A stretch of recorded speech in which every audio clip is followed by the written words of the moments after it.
Hi everyone, welcome back to today's table topic practice video. And the table topic is, what personal prisons have you built out of fear? What personal prisons have you built out of fears? The personal prisons.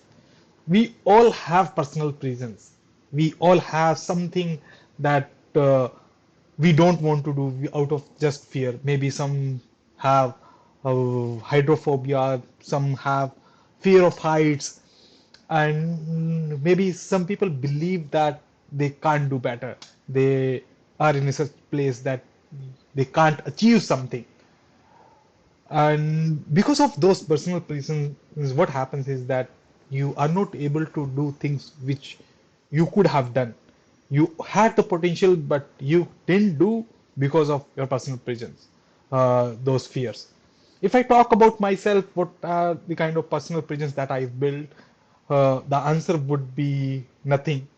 I haven't built any personal prisons out of fear. I don't hesitate to talk about first thing. I don't hesitate to talk about bad things.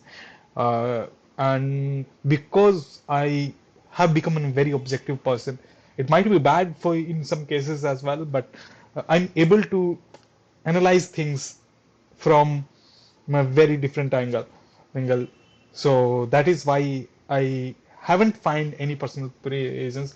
Earlier I used to have some reasons, but over the period of time I have realized that uh, yes, you can always think bigger, you can always break your imagination. So there have been several instances where I did things which I thought I could not do, but I surprised myself, and those were the lights that showed me that you always have to think in this way, that everything can be achieved, everything can be improved, you could do anything. Thank you. Over to you.